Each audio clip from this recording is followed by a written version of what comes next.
주님 안에 은혜와 축복이 함께하는 복된 날 되시기를 바랍니다. 묵상기도 드리심으로 예배를 시작합니다. 능히 너희를 보호하사 거침이 없게 하시고 너희로 그 영광 앞에 흠이 없이 기쁨으로 서게 하시리. 곧 우리 구주 홀로 하나이신 하나님께 우리 주 예수 그리스도로 말미암아 영광과 위엄과 권력과 권세가 영원 전부터 이제와 영원토록 있을지어다. 아멘. 거룩하신 하나님, 우리의 마음과 생각과 행실과 인생을 새롭게 하시고 과거의 모든 어두운 그늘과 죄악과 부족함은 다 씻어지게 하여 주시옵소서. 새로운 피조물로 살아가는 새 날이 되게 하옵소서. 예수님의 이름으로 기도드립니다. 아멘. 마태복음 1장 1절에서 17절 말씀 1절 2절 읽고 그리고 16절 17절 이렇게 읽겠습니다. 아브라함과 다윗의 자손 예수 그리스도의 계보라. 아브라함이 이삭을 낳고 이삭은 야곱을 낳고 야곱은 유다와 그의 형제들을 낳고 16절입니다. 야곱은 마리아의 남편 요셉을 낳았으니 마리아에게서 그리스도라 칭하는 예수가 나시니라. 그런즉 모든 대수가 아브라함부터 다윗까지 14대요 다윗부터 바벨론으로 사로잡혀 갈 때까지 14대요 바벨론으로 사로잡혀 간 후부터 그리스도까지 14대더라. 마태복음 첫 부분은 아브라함부터 예수님까지 족보가 기록되어 있습니다. 그것을 계보라 그렇게 번역을 했습니다.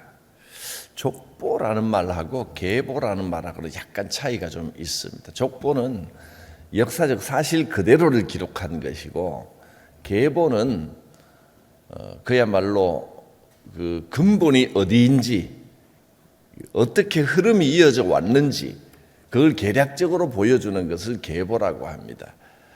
그러니까 예수 그리스도의 탄생은 아브라함부터 그리고 다윗을 거쳐서 온 것입니다. 그것을 밝혀주려는 것이지 역사적으로 누가 누구의 조상이고 아버지고 아들이고 사실관계를 밝히려는 의미가 아니라는 겁니다. 어쨌든 계보든 족보든 읽기가 좀 어렵습니다. 재미가 없습니다. 그래서 중간에 좀 우리가 잘 모르는 이름들이 많이 나오는 것은 건너뛰었습니다. 중요한 건 전체 의미를 살피는 것이 중요하기 때문입니다. 한마디로 이 계보를 통해서 우리에게 말씀하시고자 하는 것은 아브라함과 다윗의 모든 이야기 그리고 구약 성경을 통하여 우리에게 전해주신 모든 말씀은 예수 그리스도에 대한 것이다. 그런 뜻입니다. 아브라함을 통하여 다윗을 통하여 우리에게 주신 모든 약속은 예수 그리스도에게서 성취가 되었습니다.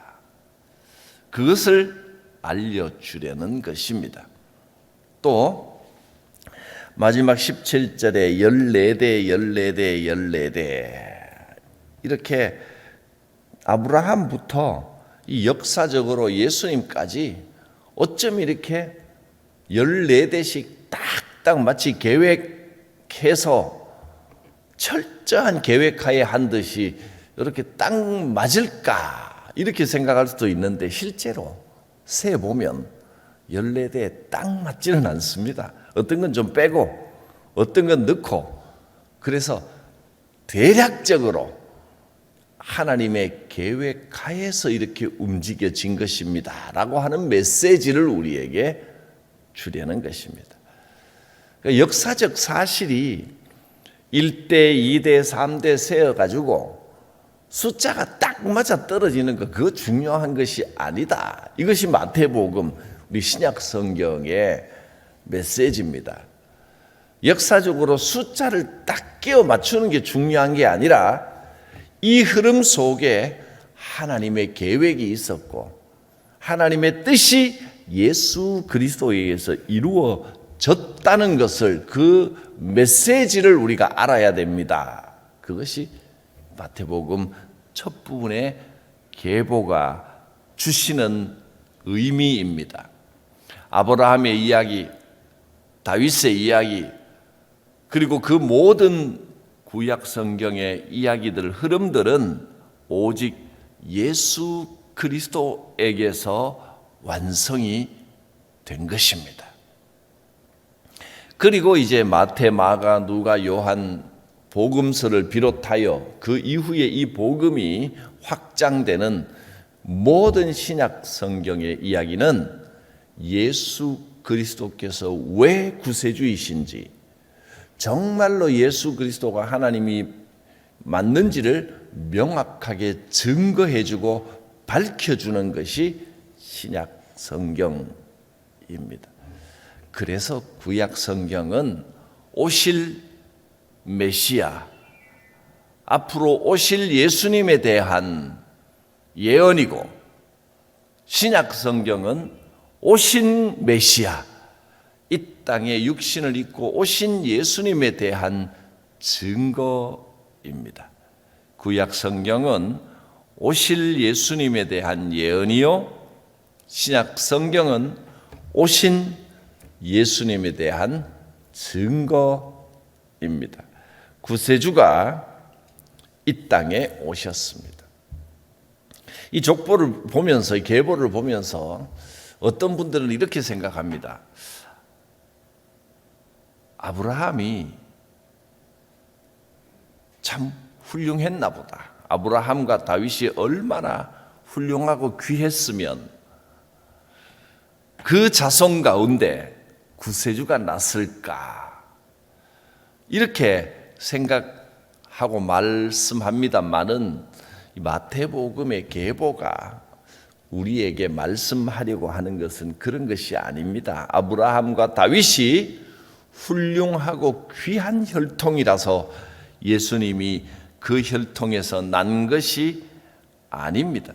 아브라함이 무슨 선한 일을 많이 해서 하나님께서 그 혈통에 예수님을 오게 하신 것이 아닙니다. 아브라함을 보면 남다른 믿음이 있었던 사람도 아닙니다. 평범하기 그지없는 사람입니다.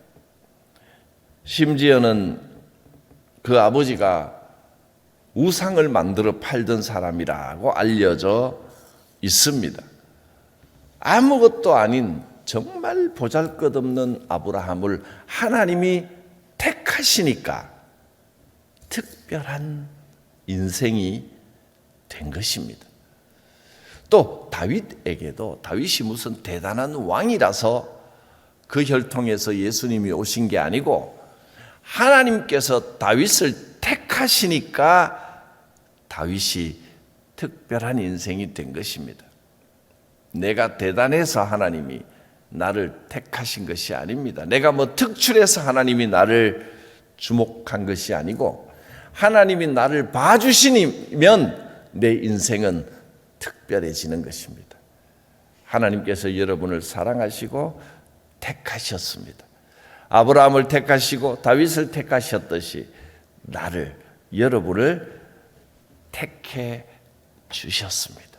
그리고 하나님의 약속을 우리에게도 주셨습니다. 내가 너와 함께 하리라. 내가 영원히 너를 지켜 주리라.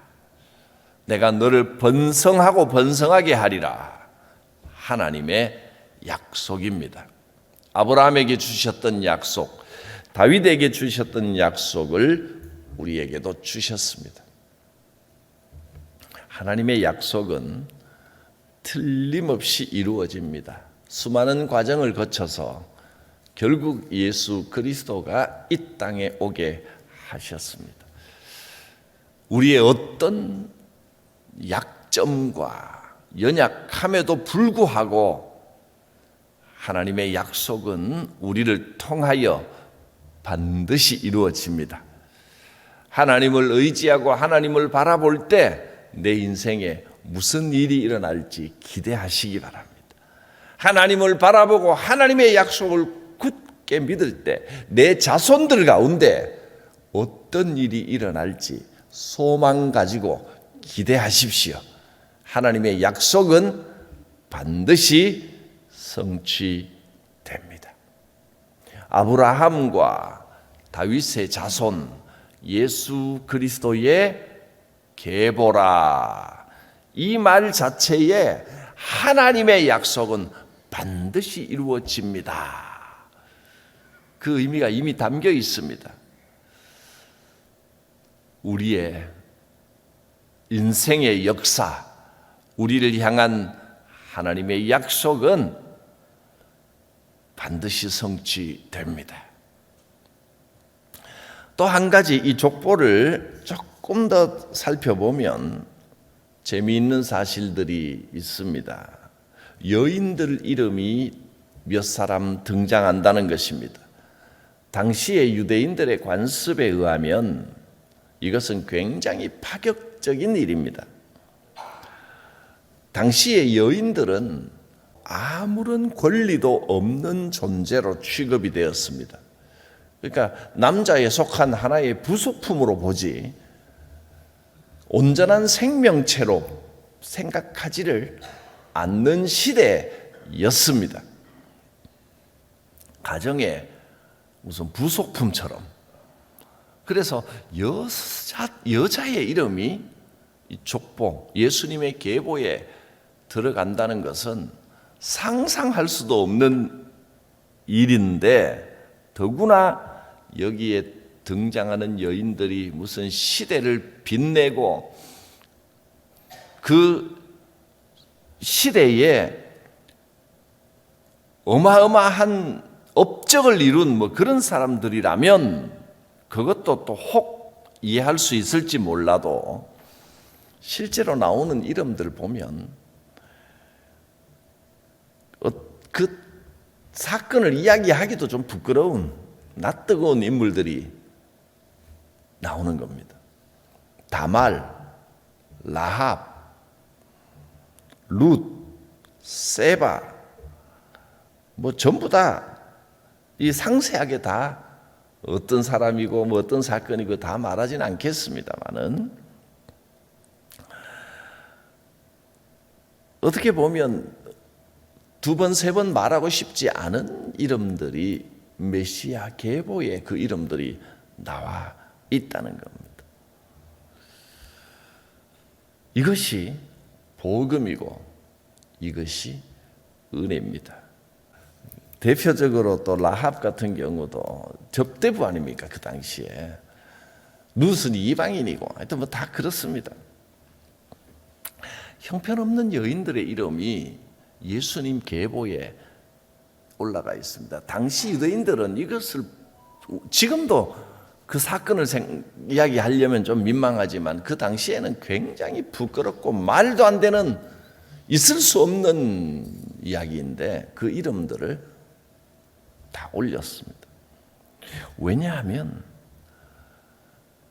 예수님이 이 땅에 오신 것은 잘난 사람들을 그 잘난 사람들의 인생 그 역사를 통해서 예수님의 역사가 이루어진 것이 아니고 모든 상처와 부끄러움들 그것들을 통해서 인간의 연약함을 통해서 하나님의 역사가 이루어져 가는 겁니다.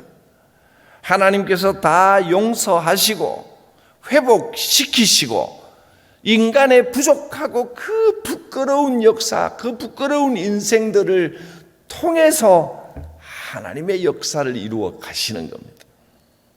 그러므로 나의 과거에 부끄러움이 탈지라도 그것에 대하여 너무 민망해하고 죄책감에 사로잡히고 그럴 필요 없습니다.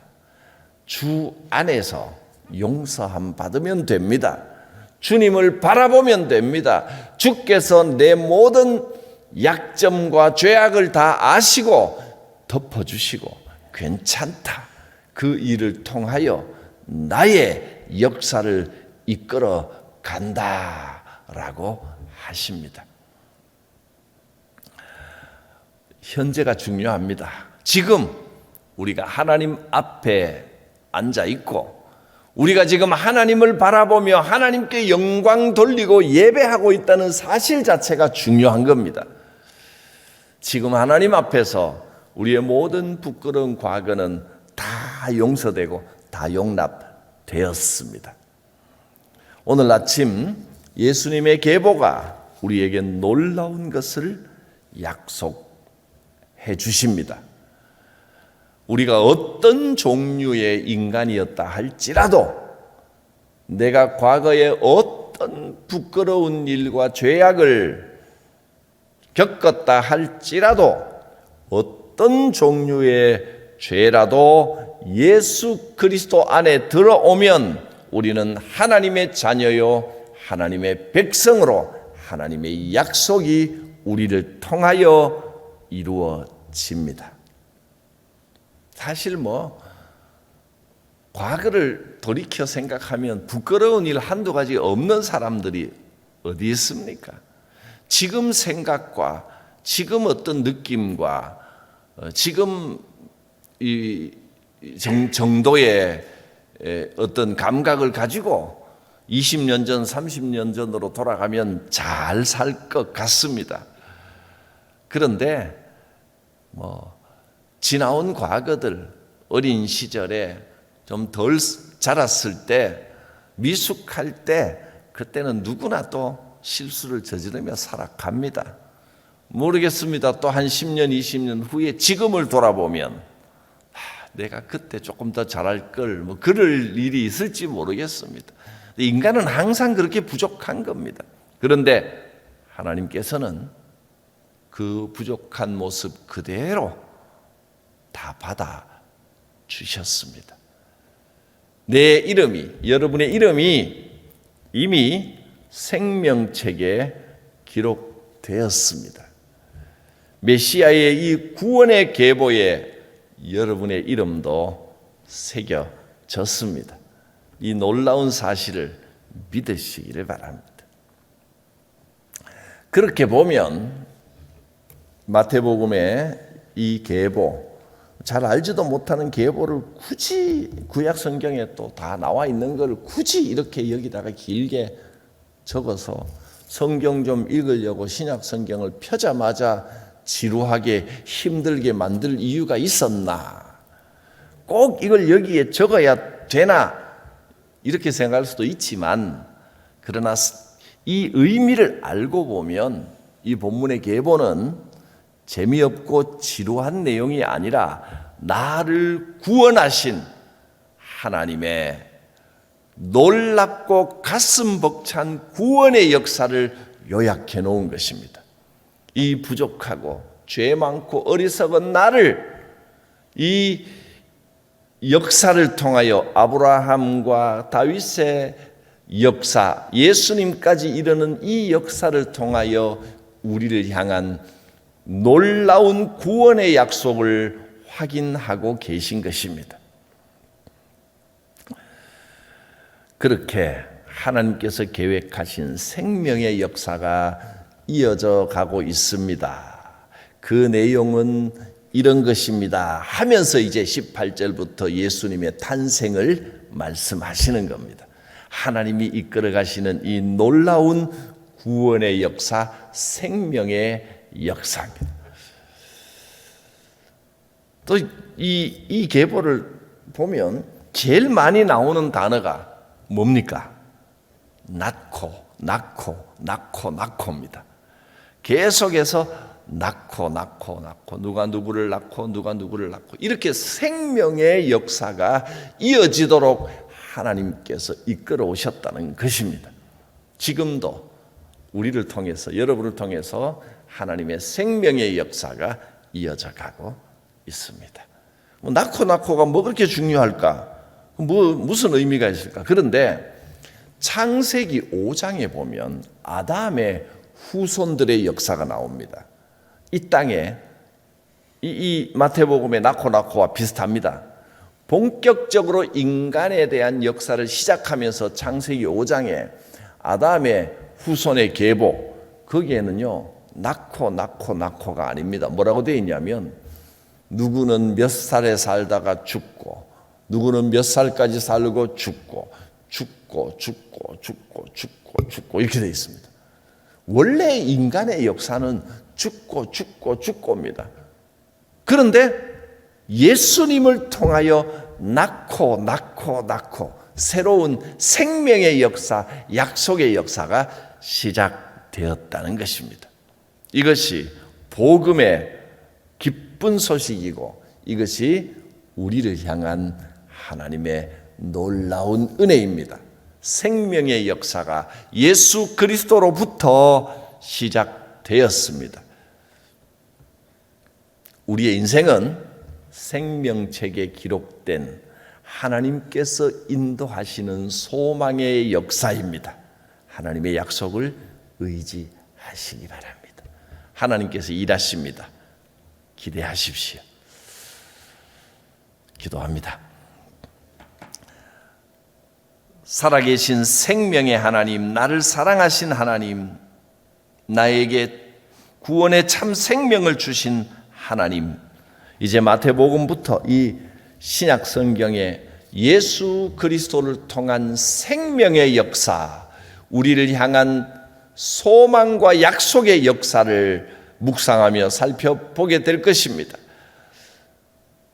복음의 말씀을 통하여 생명의 삶을 살아가는 우리가 되게 하여 주시옵소서. 우리에게 이 생명으로 주실 약속을 기대합니다. 우리의 자녀들, 자손들에게 주의 생명의 약속을 통하여 이루실 일을 기대하고 소망합니다. 예수님의 이름으로 기도드립니다. 아멘. 내 주 하나님, 넓고 큰 은혜는 저 큰 바다보다 깊다. 너 곧 닷줄을 끌러 깊은 데로 한가운데 가보라.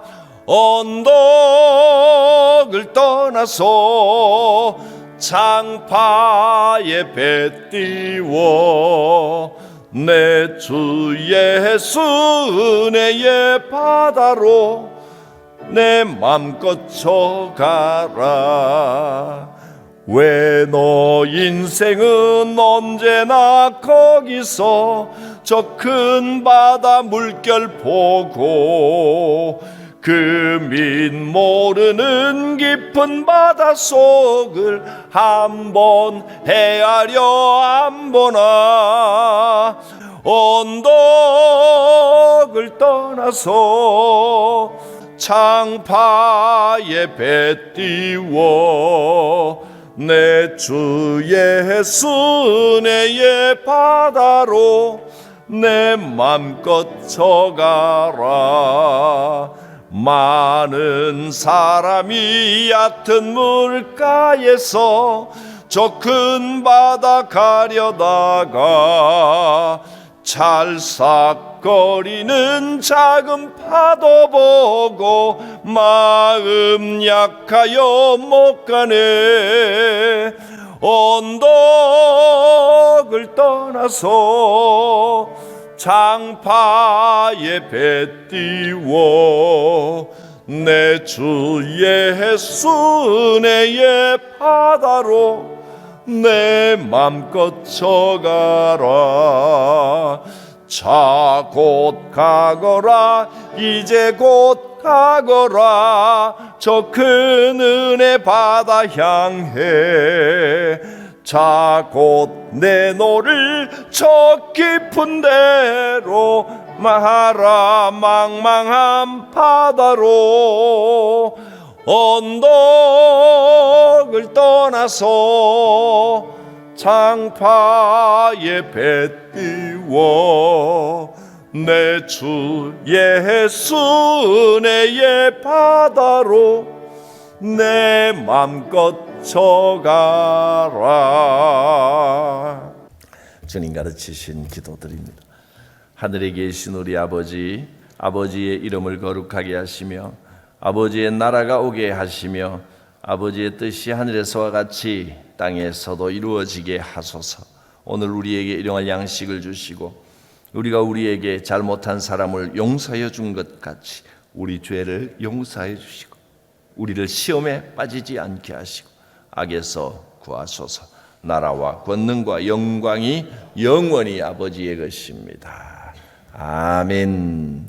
주의 은혜와 축복이 함께 하시기를 바랍니다. 성령께서 감동하여 주시고 은혜 베풀어 주시고 우리의 모든 연약함과 죄를 씻어 주실 것입니다. 주여 부르고 기도합니다. 주여